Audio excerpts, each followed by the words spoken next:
8, uno de los capítulos más grandes en todas las Sagradas Escrituras. Y ya explicábamos la semana anterior por qué decimos que es uno de los capítulos más grandes.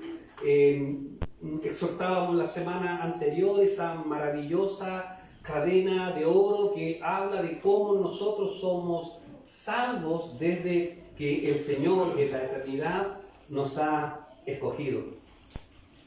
Y el apóstol Pablo va a terminar este capítulo 8 con 6 preguntas.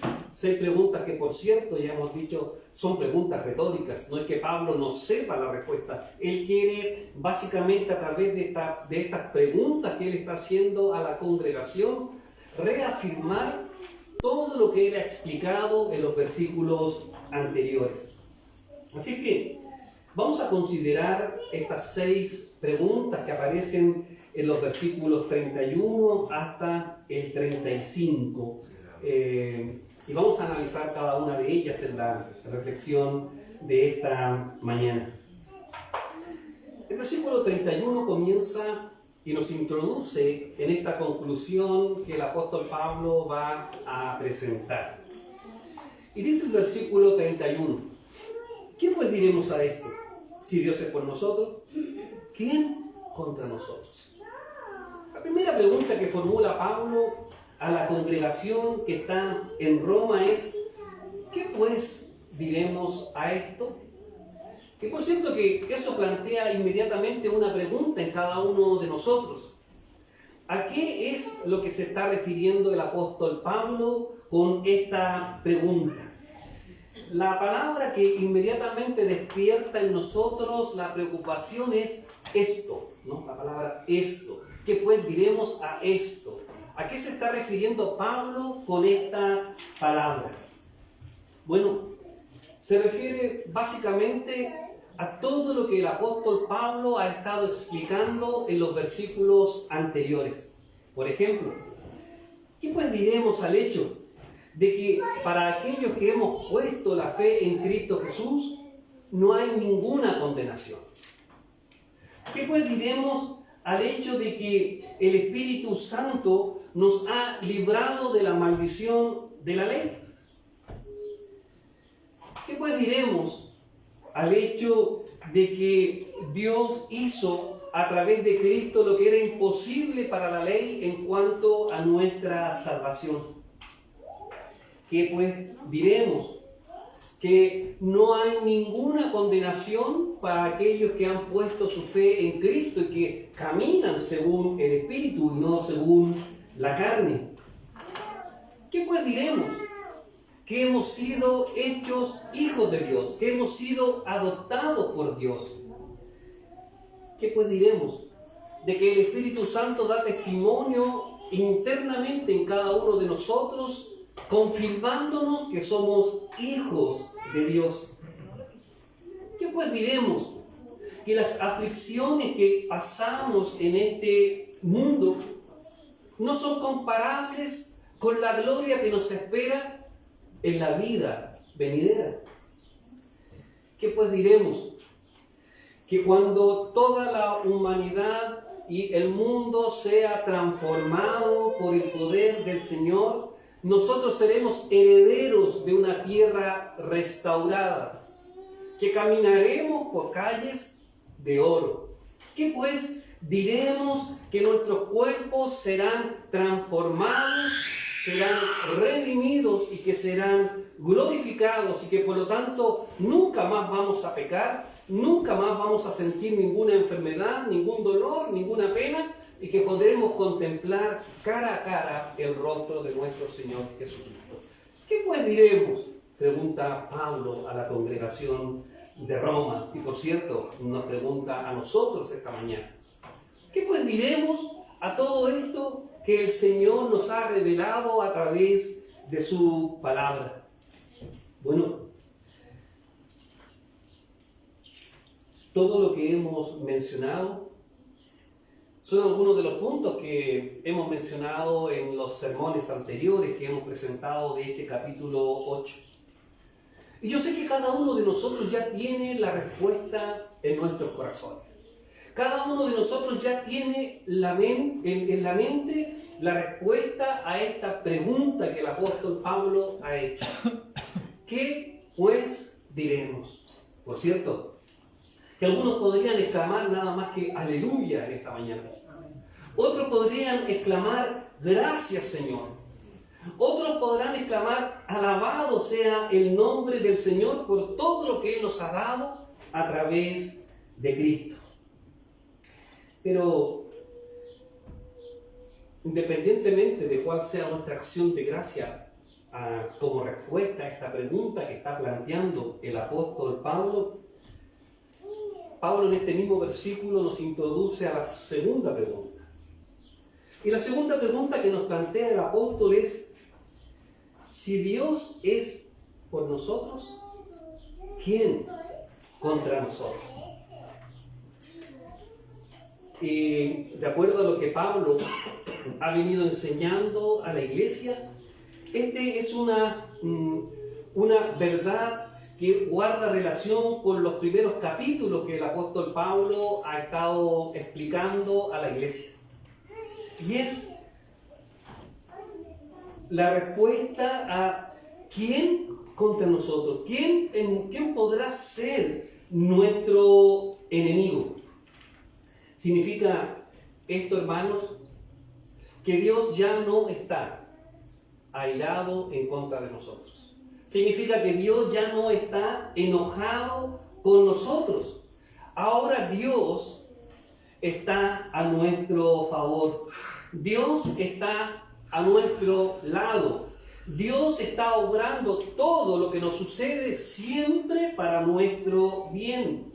Dios no está tratando hoy de condenarnos, no está tratando de maldecirnos, sino que ahora Dios nos está bendiciendo.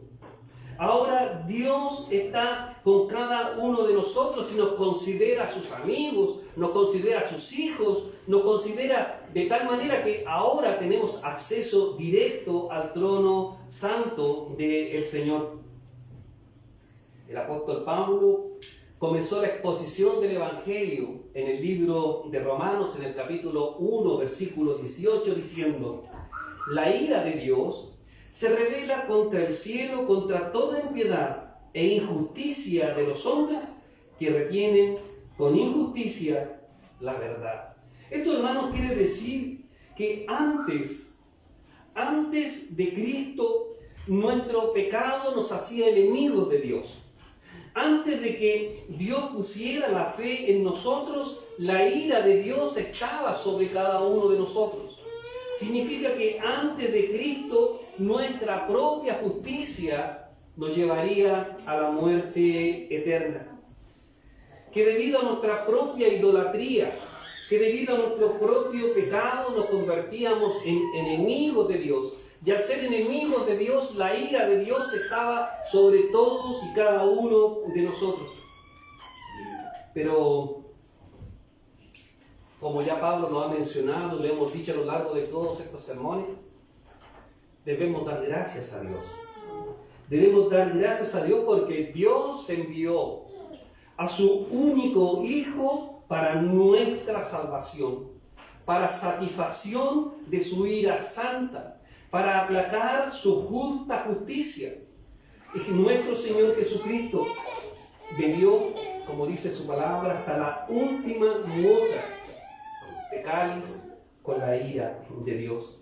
Y gracias, hermanos, a este maravilloso acto de amor y misericordia de parte de Dios para con nosotros, hoy Dios no está enojado con nosotros.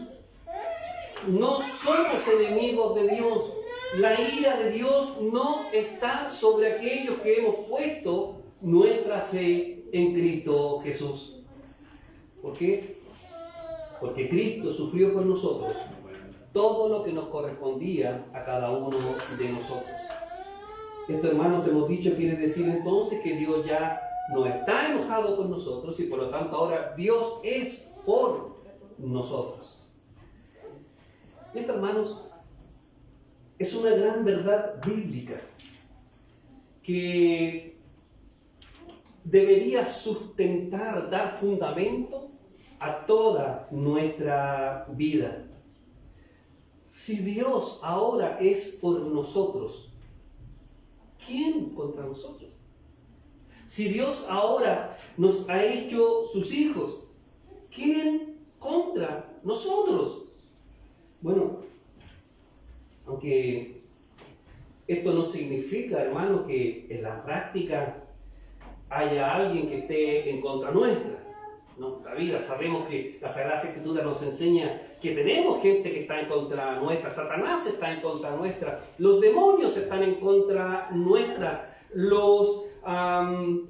nuestros vecinos, nuestros familiares a veces también están en contra nuestra, los inconversos están en contra nuestra. Pero escuchen lo que Pablo está diciendo.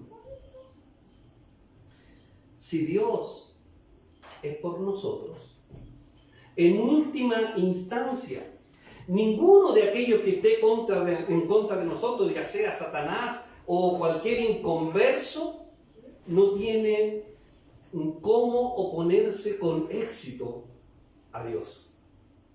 Al hecho de que la ira de Dios ya no está sobre nosotros y que por lo tanto ahora somos sus hijos, hemos sido adoptados por Él y por lo tanto a partir de ahora, ¿quién podrá estar en contra de nosotros?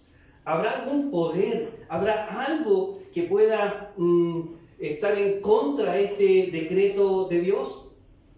Por cierto, hermanos, esta seguridad que nos da el apóstol Pablo a través de esta carta y de este texto que acabamos de mencionar, no nos hace indestructibles. Puede ser que nuestros oponentes hoy todavía nos puedan encarcelar por causa del Evangelio. Puede ser que nuestros oponentes puedan matarnos también a causa del Evangelio. Puede ser que hoy tengamos oposición de los inconversos. Puede ser que hoy tengamos oposición de otros que no tienen el Evangelio de nuestro Señor Jesucristo. Podemos tener mucha oposición todavía en esta vida. Pero lo que Pablo nos está diciendo es, hermanos, en el día del juicio final, ninguno de los que se ha opuesto contra ustedes tendrá éxito frente a Dios. Porque nadie puede oponerse a Dios. Y por lo tanto, si Dios está con nosotros, ¿quién contra nosotros? Miren, el cristianismo, desde sus orígenes, ha sido minoría y ha sufrido siempre la oposición. Siempre el cristianismo ha sido la minoría de la población del mundo. Recuerde que cuando el Espíritu Santo se hace visible ahí en el libro de los Hechos, en el capítulo 2, el cristianismo empezó a dispersarse por el Imperio Romano con 120 personas. 120 personas que comenzaron a predicar el Evangelio de Cristo. Pero además debemos mencionar que en esta época algunos historiadores consideran de que el 3% de la población era cristiana, de la población del Imperio Romano, no de todo el mundo. El 3% de la población del Imperio Romano era cristiana. Es decir, que había un 97% de la población que estaba en contra del cristianismo. Y vea usted, cuando usted estudia la historia de la iglesia, los 3 primeros siglos, nuestros primeros hermanos sí que sufrieron oposición. Nuestros primeros hermanos sí que tuvieron oposición, no solamente de la gente, tuvieron oposición del Estado, tuvieron oposición de todas las religiones también idólatras que había en la época. Sin embargo, estaba la promesa de nuestro Señor Jesucristo, que dice que Cristo edificará su iglesia y las puertas del Hades no prevalecerán contra la iglesia. A lo largo de los siglos, hermanos, hemos sido testigos de que en algunas ocasiones, a lo largo de la historia del cristianismo, pareciera que la llama del Evangelio como que se apaga, como que se extingue. Pero tenemos la promesa de Cristo, que Él sigue y seguirá edificando a su iglesia. En China, hermanos, en la década del 40, cuando en pleno apogeo del régimen comunista, se calculaba que de la población de China, que ya sabemos que hoy son más de 1.200 millones de habitantes, pero ya en ese tiempo ya eran 800 millones de habitantes, entre 2 y 3 millones de personas, 2 y 3 millones de personas eran cristianos. Y a pesar de toda la persecución que ha tenido el comunismo en contra del Evangelio, conversaba esta semana con el pastor Edgar Ibarra de la Iglesia Reformada Presbiteriana de Estados Unidos y me comentaba que su iglesia tiene misión no solamente en China, tiene misión también en algunos países islámicos, y hoy día contamos y hablamos de millones de cristianos en estos países también. Por lo tanto, a pesar de la oposición, a pesar de la muerte, a pesar que se ha intentado por decreto eliminar el cristianismo también, en Rusia, por ejemplo, la iglesia de Cristo ha permanecido. ¿Por qué? Porque si Dios es con nosotros, ¿quién? ¿Quién contra nosotros? Nadie puede oponerse a Dios. Y lo interesante de esto, hermanos, es que si Dios es por nosotros, ¿quién contra nosotros? Ya hemos dicho, nadie. Nadie puede quitarnos la salvación. Nadie puede impedir que aquellos que han puesto su fe en Cristo efectivamente sean glorificados en el día del juicio final. Y cuando decimos nadie, hermanos, incluso nosotros mismos no podemos impedir esto. Vea lo fuerte de este decreto de Dios. Vea lo fuerte de esta seguridad que tenemos en la salvación que Dios nos ha provisto a través de nuestro Señor Jesucristo. Esta frase, hermanos, de que ¿quién contra nosotros? Debería servirnos de consolación, debería servirnos de fortaleza para nuestras vidas frente a todas las vicisitudes que nos toca vivir. Y esto nos introduce a la siguiente pregunta que formula el apóstol Pablo a la congregación de Roma. Leo el versículo 32. El que no escatimó ni a su propio Hijo, sino que lo entregó por todos nosotros, ¿cómo no nos dará también con Él todas las cosas? El apóstol desarrolla su argumento en este versículo de lo mayor a lo menor, ¿no? Lo que está diciendo Pablo, inspirado por el Espíritu Santo en este versículo es, miren, si Dios no escatimó, es decir, si Dios no escondió, ¿no? Si Dios no ocultó a su Hijo, sino que todo lo contrario, y lo entregó y lo ofreció como el acto más grande de amor, si eso es lo más grande, y Dios lo hizo, ¿cómo entonces Él no va a cumplir las promesas que nos ha hecho a través de las Sagradas Escrituras? Si Dios ya nos dio a su Hijo, entonces si Dios nos dio a su Hijo, ¿acaso no nos dará lo que Él nos ha prometido en el mundo venidero? Nuestro grupo de estudio bíblico estudiamos el año pasado el libro de Génesis.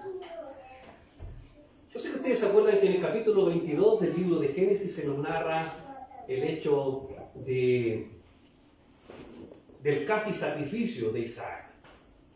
Vemos a Abraham que, como una prueba de amor y de fidelidad hacia Dios, se le pide que entregue a su hijo en sacrificio. Y el relato nos cuenta, nos da información que es muy interesante de tener en cuenta cuando leemos este texto. Abraham ha esperado durante 25 años la promesa de que él tendría un hijo. 25 años esperando y confiando solamente en lo que Dios le había prometido. Y siendo ya viejo, estando en su vejez, Dios cumple su promesa y le da un hijo. Pero pasado 12, 15 años, Dios ahora quiere probar la fidelidad de Abraham y le pide que este hijo de la promesa, este hijo por el cual Abraham esperó durante 25 años, sea ofrecido en sacrificio a Dios. Y usted conoce el relato. Cuando Abraham está con su puñal en alto a punto de matar a su hijo, el Señor le dice que se detenga porque Él conoce que Abraham lo ama. Pero dice el texto bíblico que Dios proveyó un sustituto para el sacrificio. Y aquí hay una diferencia que yo quiero manifestar en relación a este casi sacrificio de Isaac y a lo que hizo Dios por cada uno de nosotros. Y es que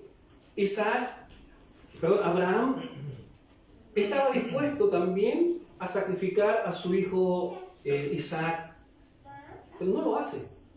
No lo hace. Y aquí hay una diferencia fundamental porque Dios sí sacrificó a su propio hijo. Que Cristo se ofreció voluntariamente a ser sacrificado por cada uno de nosotros. Que Cristo se ofreció voluntariamente en la eternidad para cargar Él sobre sus espaldas el peso, la carga de la condena que era para cada uno de nosotros. Cada uno de nosotros, delante del tribunal del Señor, éramos culpables. Y el castigo para nuestra culpabilidad era la muerte eterna. Pero hemos dicho que Pablo nos ha estado enseñando que debemos entonces dar glorias a Dios, porque ese juicio que estaba sobre nosotros hoy día ha sido cambiado, ha sido revertido. Hemos sido declarados absueltos delante del tribunal del Señor. Es decir, no hay cargos en contra de nosotros. Si Dios no escatimó ni a su propio Hijo, y Él lo entregó por nosotros, siendo este acto tan maravilloso y grandioso, ¿acaso Dios no va a cumplir las demás promesas que Él nos ha hecho? Entonces Dios, dando lo mejor, por cierto que también cumplirá sus promesas. Obviamente, hermanos, estas promesas que Dios nos ha hecho no nos están hablando de autos, no nos hablan de tener casas, de tener dinero, un trabajo bueno o tener cosas materiales en esta vida, que por cierto, si Dios lo quiere hacer, son bendiciones que Él da a sus hijos. Sino que Pablo se está refiriendo a qué promesas. ¿Cuáles son las promesas que Dios nos ha hecho? Pablo está diciéndonos que cada uno de aquellos que hemos puesto la fe en nuestro Señor Jesucristo, hemos pasado del estatus de ser culpables a ser absueltos, del estatus de ser hombres y mujeres alejados de Dios, a ser hijos de Dios. Y por lo tanto hay una promesa para los hijos de Dios, y es que Pablo decía la semana anterior que ahora somos herederos. Somos coherederos juntamente con nuestro Señor Jesucristo, herederos de la vida eterna y todas las promesas que hay junto a esa vida. Hermano, si Dios no ha escatimado ni a su propio Hijo, sino que Cristo mismo se entregó, se ofreció por amor a la iglesia, ¿cómo entonces Dios no nos va a cumplir todas las promesas que Él ha hecho cuando venga el mundo venidero? Y esto nos lleva entonces a la siguiente pregunta en el verso 33. ¿Quién acusará a los escogidos de Dios? Dios es el que justifica. Satán, la Biblia nos enseña que Satán nos acusa permanentemente delante de Dios. Hay personas que también a causa de nuestros pecados, de nuestras debilidades, están constantemente también acusando y mostrando nuestras fallas, nuestros pecados, nuestros errores, a veces injustamente y otras veces con justicia. Por eso Pablo pregunta, ¿quién acusará a los escogidos de Dios? ¿Nos acusará el Satán delante de Dios? ¿Nos acusarán nuestros enemigos delante de Dios? Bueno, hermanos, es posible que nuestros enemigos nos acusen. Es posible que el mismo Satanás nos esté acusando delante del trono santo de Dios. Pero Pablo dice, pero nadie nos puede condenar. Nos pueden acusar, pero dice Pablo, a través de la palabra santa, nadie nos puede condenar. Nadie nos puede quitar la bendición de la salvación. ¿Por qué?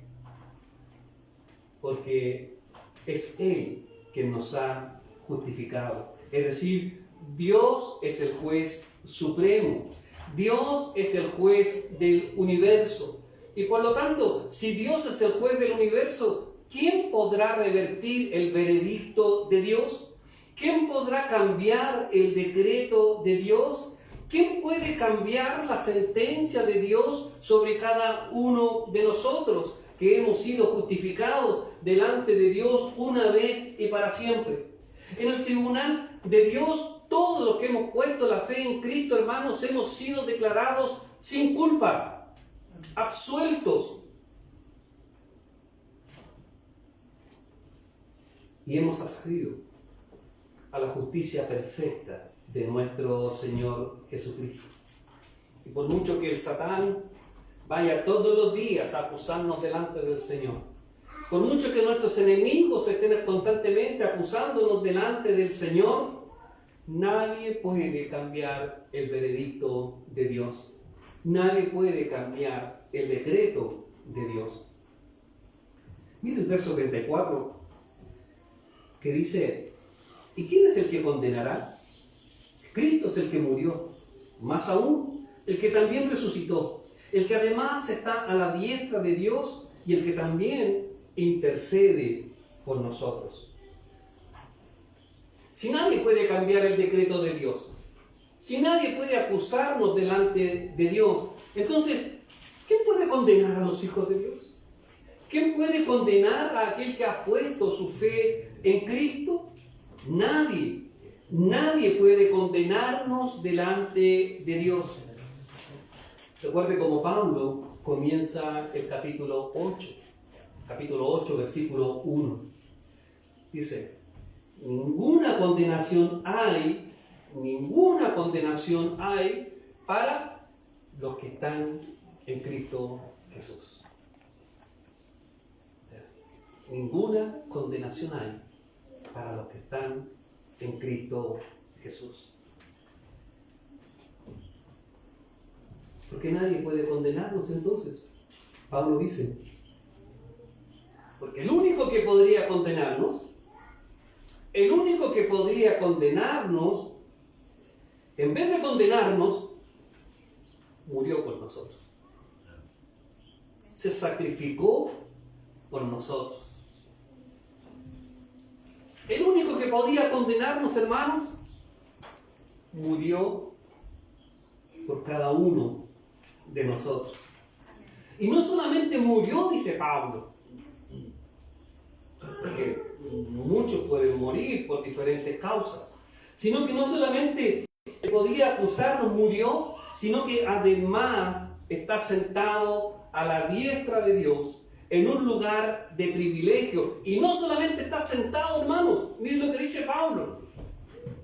No solamente está sentado Cristo, sino que además intercede por nosotros. Gloria a Dios. Miren lo seguro de nuestra salvación. Mire quién controla y dirige nuestra vida hasta la eternidad.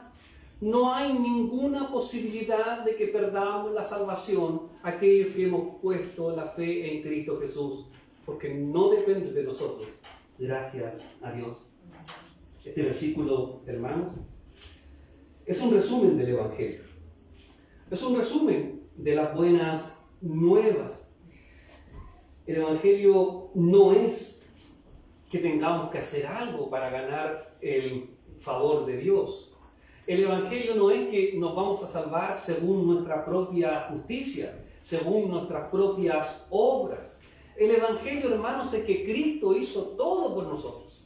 El Evangelio es que todo ha sido pagado. El Evangelio es que nuestra salvación es un regalo inmerecido de parte de Dios a cada uno de nosotros.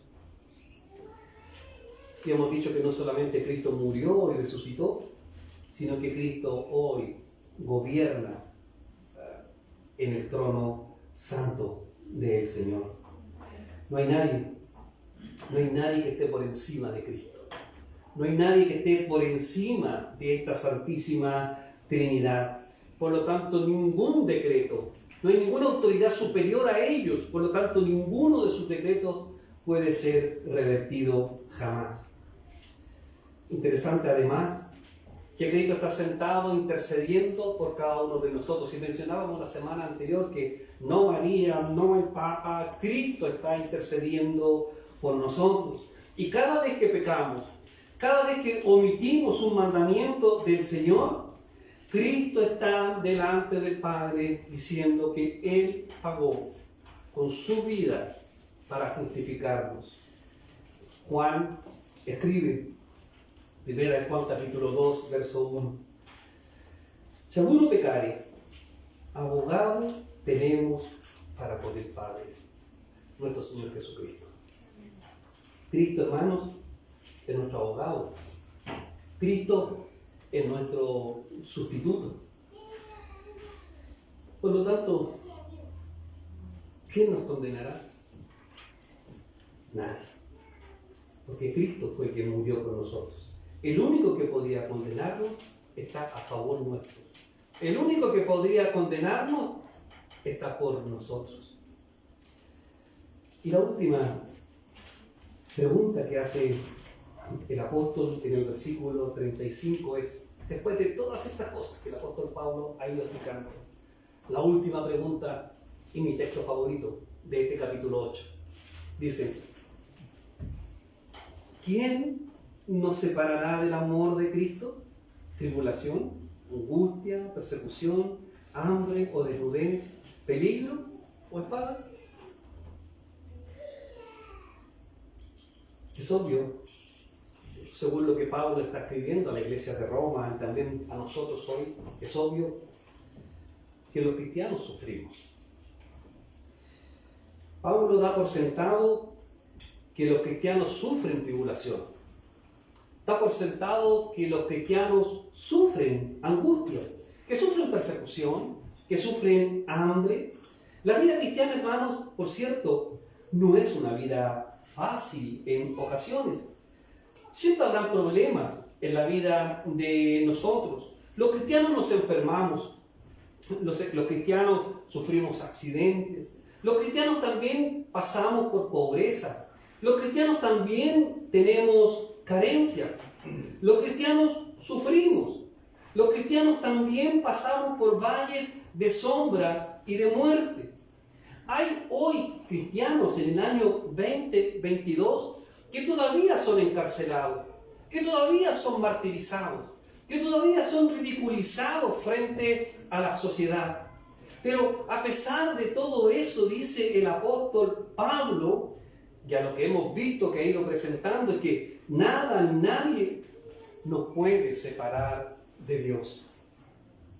Los cristianos sufrimos. Pablo dice en el versículo siguiente, de hecho citando la misma escritura, dice en el verso 36, Pablo, como está escrito, por causa de ti somos muertos todo el tiempo, somos contados como ovejas de matadero. Hermanos, hay un evangelio apóstata que habla de prosperidad, que habla de que en esta vida los cristianos hemos sido llamados a tener bendiciones, a tener buena salud, a tener riquezas, a tener bienes. Pero hermanos, a la luz de la palabra del Señor, esto no es cierto. Dios, por cierto, puede hacerlo con los cristianos, pero mayoritariamente los cristianos somos hombres y mujeres que sufrimos, que tenemos enfermedades, que tenemos nuestros valles, que tenemos dolor, que sufrimos, como sufren también las demás personas. Pasamos por dificultades. Sin embargo, Pablo dice, pero por todo lo anterior, por todo lo que hemos explicado en todo el capítulo, pero por todo lo que hemos dicho en esta mañana, entonces, ¿qué nos podrá separar del amor de Cristo? ¿Qué nos podrá separar del amor de Cristo si tenemos la certeza de nuestra salvación? ¿Qué nos podrá separar del amor de Cristo si hoy somos reconocidos como hijos de Dios? Hermanos, versículo 37, Pablo va a ir concluyendo lo que él ha expuesto en todo este capítulo. Voy a leer los versículos 37 y 38. Antes, en todas estas cosas, somos más que vencedores por medio de aquel que nos amó. Por lo cual estoy seguro, dice Pablo, de que ni la muerte, ni la vida, ni ángeles, ni principados, ni potestades, ni lo presente, ni lo porvenir. Hermanos, las persecuciones, las tribulaciones, la oposición, nuestras enfermedades, no nos pueden separar de Cristo porque somos más que vencedores. ¿Qué significa que seamos más que vencedores? Significa, hermanos, que nosotros seguimos confiando en Cristo.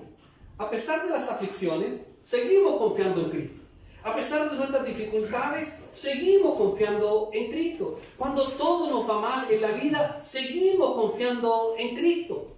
Cuando tenemos algún problema grande en nuestras vidas, seguimos confiando en Cristo. Cuando tenemos abundancia, seguimos confiando en Cristo. Cuando nos va bien, seguimos confiando en Cristo. Hermanos, a veces, por cierto que algunos pueden pensar que es fácil confiar en Cristo cuando todo nos va bien. Que es fácil confiar en Cristo cuando tenemos un buen trabajo, cuando tenemos una casa, cuando tenemos auto, cuando tenemos comodidades, cuando, cuando nos va bien. Es como fácil decir que confiamos en Cristo. Pero, ¿y cuando nos va mal?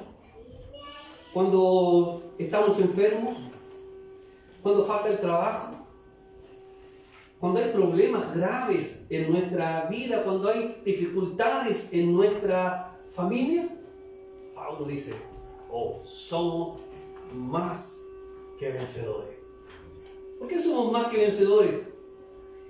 Porque seguimos dependiendo siempre de la gracia de Cristo. Somos más que vencedores, porque a pesar de todo lo que nos pueda suceder, que nosotros consideremos malo o dificultoso para nuestra vida, tenemos una promesa, hermanos, una promesa que no se va a deshacer, una promesa que no se va a incumplir. Tenemos la promesa hecha por Dios mismo de que estaremos delante de su presencia, de que seremos salvos eternamente. Hermanos, somos más que vencedores además, porque Dios preserva nuestra fe. Aún en medio de nuestra angustia, aún en medio de nuestras aflicciones, Dios preserva nuestra fe. Interesante el verso 37 que ya leímos, con la frase que termina. Antes en todas estas cosas, dice Pablo, somos más que vencedores por medio de aquel que nos amó. Y miren, ya la semana pasada, ¿se acuerda? Ya mencionamos cómo Pablo utiliza este tiempo verbal. No dice que Cristo nos ama ahora. No dice que Cristo nos va a amar mañana. Dice que Cristo nos amó. Por cierto, explicábamos la semana anterior que aquí se está refiriendo a que Cristo nos amó allá en la eternidad. Que Cristo nos amó allá al principio de todo. Y que Cristo nos amó de tal manera que se ofreció voluntariamente a sufrir vicariamente también por cada uno de nosotros. Sé que, y estoy consciente, hermanos, y que a veces tenemos dificultades y que hay momentos difíciles en nuestra vida. Que hay dolores en nuestra vida. Que hay situaciones que a veces nos hacen dudar, que hay situaciones en la vida que a veces debilitan nuestra fe. Pero mire, cuando comiencen las dudas, cuando nuestra fe comience a debilitarse, cuando nos sintamos que Dios no está con nosotros, que Dios no nos escucha, que Dios pareciera que no nos ama, es bueno considerar, hermanos, lo que Pablo ha venido explicándonos en este capítulo. ¿Y qué es lo que ha venido explicándonos Pablo? Principalmente, de cómo el Señor, desde la eternidad, con un decreto que no puede ser cambiado, nos ha hecho sus hijos, y con eso todas las promesas que vienen de ser coherederos con Cristo. Mi hermano, si Cristo nos amó desde la eternidad, ¿alguien piensa que Cristo nos va a abandonar? Si Cristo se ha ofrecido por cada uno de nosotros, ¿usted piensa que Cristo nos va a desechar después de todo el sufrimiento que Él tuvo por cada uno de nosotros? ¿Alguien puede pensar que Cristo, habiéndonos amado desde la eternidad, hoy nos va a dejar a la deriva? ¿Alguno puede pensar que el Padre, habiendo entregado a su Hijo unigénito por cada uno de nosotros, no va a cumplir sus promesas? ¿Alguien puede pensar que el Santo Espíritu de Dios, que gime dentro de cada uno de nosotros, guiándonos a la santidad, nos va a abandonar? Tenemos las mejores promesas, tenemos la seguridad de nuestra salvación, tenemos las promesas de Dios mismo. Hermanos, Dios nos ama. Somos hijos de Dios, somos herederos y somos hechos hijos a través de la fe que hemos puesto en nuestro Señor Jesucristo. ¿Qué pues diremos a todo esto? ¿Qué pues diremos?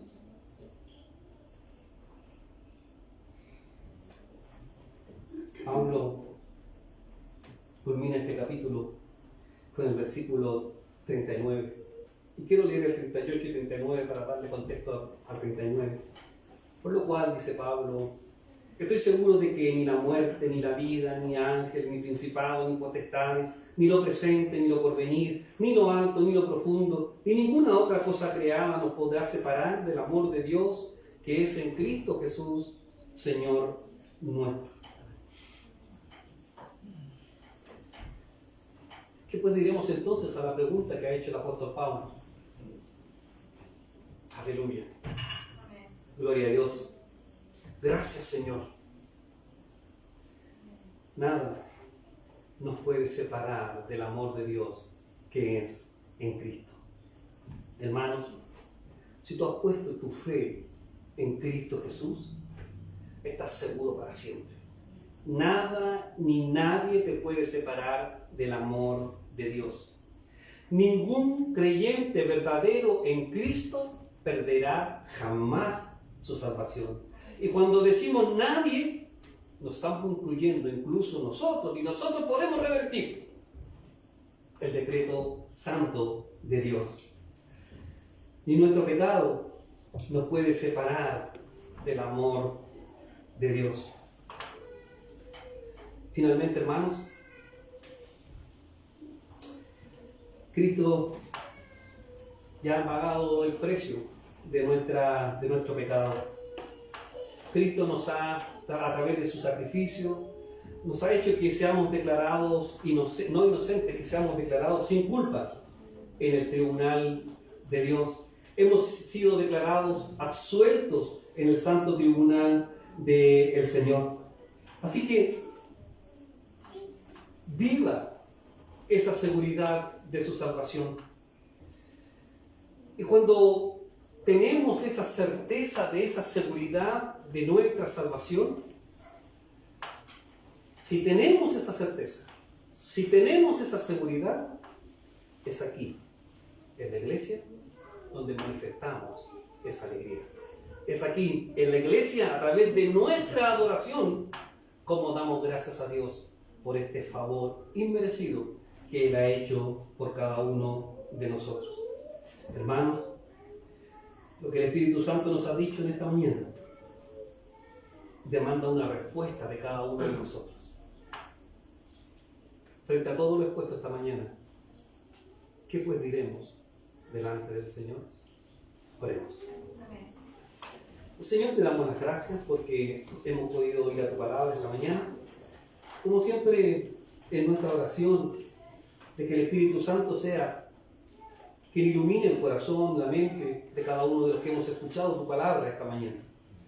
En nuestra oración también, cada domingo, que sea el Espíritu Santo el que corrija cada una de las malas ideas, de la mala interpretación que pueda haber de tu palabra a través de la ignorancia de quienes ponen. Pero siempre en nuestra oración, Padre bueno, que tu Espíritu Santo sea el que coloque en el corazón, en la mente de cada uno de nosotros esa frase, esa porción bíblica que tú quieres para cada uno de nosotros esta mañana. Grábala, Señor, a fuego en nuestros corazones, eso que tú quieres para cada uno de nosotros. Gracias te damos esta mañana por la certeza que tenemos de nuestra salvación.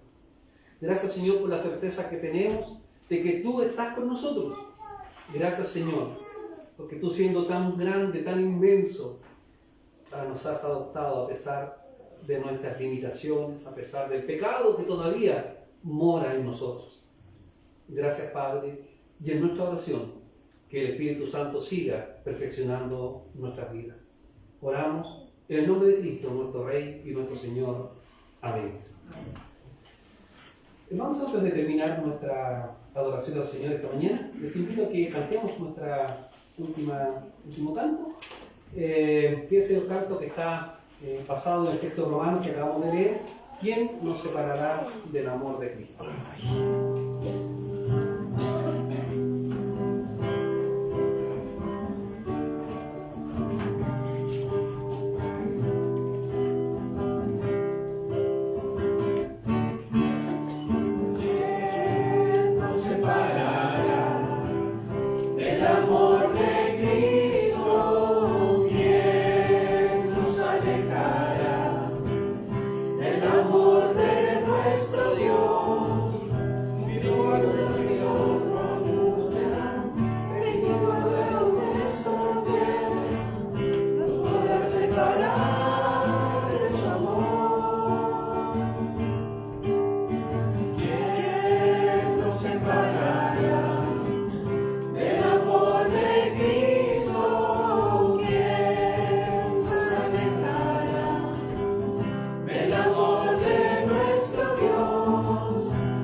Les rogaría que se quedaran unos minutitos para dar una información a la vida de la iglesia.